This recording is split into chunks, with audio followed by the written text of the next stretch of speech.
ნინო ბურჯანაძის პარტიის ინიციატივა საქართველოს უბლოკო სტატუსთან დაკავშირებით პარლამენტის ბიურომ დღეს ვერ დაარეგისტრირა. კანონმდებლებმა ვერც კონსტიტუციაში შესატან ცვლილებებთან დაკავშირებით დავით უსუფაშვილის ინიციატივაზე ემშელეს. საკანონმდებლო ორგანოში ფრაქცია ქართული ოცნების წევრები არ მისულან, შესაბამისად სხდომა ქვორუმის არარსებობის გამო ჩაიშალა. უცნაური დღე პარლამენტში ასე შეაფასა პარლამენტის თავმჯდომარემ კოლეგების გამოუცხადებლობა. ქვეყნის საგარეო პოლიტიკურ კურსთან დაკავშირებით ორ საპირისპირო წინადადებაზე მსჯელობა დეპუტატებს უკვე 4 შაბათს ჩანიშნულ სხდომაზე მოუწევთ. ანა ბროლაძე, სერგი ბარამიძე თემის დეტალებით. გავარკვია საორგანიზაციო დეპარტამენტში რაიმე ასე ვთქვათ შეტყობინება იმის თაობაზე ვინ რატო არ გვესწრება არ შემოსულა. სანამ შემოვიდოდი მე კიდევ ვცადე ტელეფონით დაკავშირება, მაგრამ სამწუხაროდ ეს ვერ და არ ხერხდება. პარლამენტის თავმჯდომარემ ფრაქცია ქართული ოცნების თავმჯდომარე გია ვოლსკისთან დაკავშირება ვერ შეძლო. დავით უსუფაშვილს იმის გარკვევა სურდა, თუ რატომ არ დაესწრო მმართველი გუნდი პარლამენტში დაგეგმილ ბიუროს სხდომას. 17-ის ნაცვლად სხდომაზე მხოლოდ 7 დეპუტატი მივიდა. ქვორუმის არარსებობის გამო დეპუტატებმა ვერ შეძლეს ნინო ბურჯანაძის ეგრეთ წოდებულ უბლოკო სტატუსთან დაკავშირებული წინადადების რეგისტრირება. ვერ დაიწყო ხელმოწერების შეგროვება ვერც დავით უსუფაშვილის ინიციატივაზე, რომელიც კონსტიტუციაში საგარეო კურსის დაკონკრეტებას გულისხმობს. ეს არ არის ჩემი მოგონება, ეს არის ქართველი ხალხის არჩევანი გამოხატული ბევრ არჩევნებში, ბევრ გამოკითხვაში. ეს საკითხი ჩვენ პარლამენტში შემავალმა პოლიტიკურმა ძალებმა 1-2 გამონაკლისის გარდა ერთი თვის წინ საჯარო დეკლარაციით დავადასტურეთ კიდევ ერთხელ. ჩემთვის აუხსნელია დღევანდელი არ გამოცხადება უმრავლესობის წარმომადგენლების. მე ვერ ვფიქრობ ვერანაირ მოტივზე, რომელიც ჩემთვის იქნებოდა ასე თუ ისე დამაჯერებელი. ალბათ გამოჩნდებიან.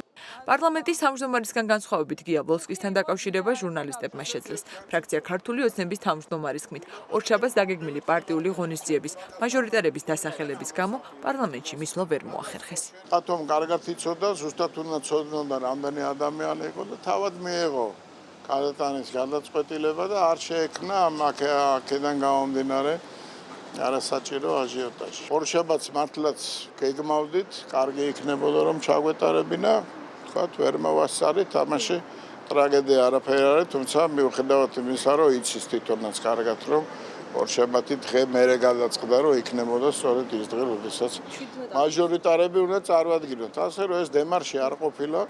პარტია დემოკრატიული მოძრაობა კონსტიტუციაში იმის დაკონკრეტებას ითხოვს, რომ საქართველო არც ნატოს და არც რომელიმე სხვა სამხედრო კავშირის წევრი არ გახდება.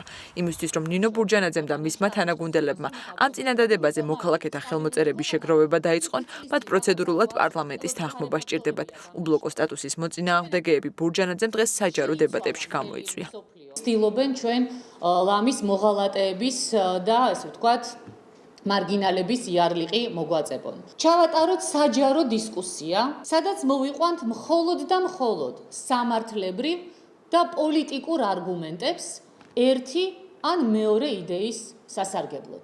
ამ საკითხზე მსჯელობის დაწყება ეწინააღმდეგება ქართველი ხალხის გადაწყვეტილებას, რომელიც პლებისციტითაა დადასტურებული და რომელიც გამოხატულია ჩვენი ასოცირების ხელშეკრულებით. ამ საკითხზე დებატებზე ოცნების ქალბატონი ნინო თუ უნდა ირმა-ინაშვილს ედებატოს.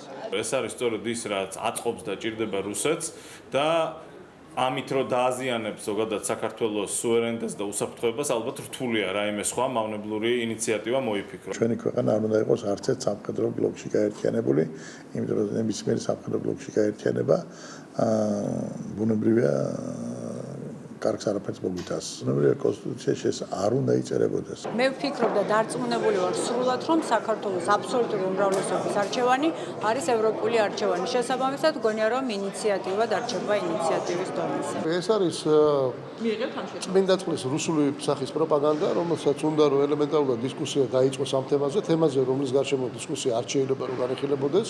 დღეს საზოგადოებაში მით უმეტეს იმ ფონზე, როდესაც ჩვენ ხვალზე უკვე მივიღებთ უვიზო მიმოსვლას ევროკავშირთან. ეგრეთ წოდებულ უბლოკო სტატუსთან დაკავშირებით მოქალაქეთა წინადადების რეგისტრირება დეპუტატებს უკვე 4 შაბათს ჩანიშნულ სხდომაზე მოუწევთ. რიგგარეშე ბიუროზევე გადაწყდება დავით უსუფაშვილის ალტერნატიული წინადადების რეგისტრაციის საკითხიც. ორივე ინიციატივის რეგისტრაციის შემთხვევაში საკითხს პარლამენტის უკვე ახალი შემადგენლობა განიხილავს. შევა თუ არა რომელიმე ცვლილება კონსტიტუციაში, ეს უკვე მე-9 მოწვევის პარლამენტის პოლიტიკურ კონფიგურაციაზე იქნება დამოკიდებული.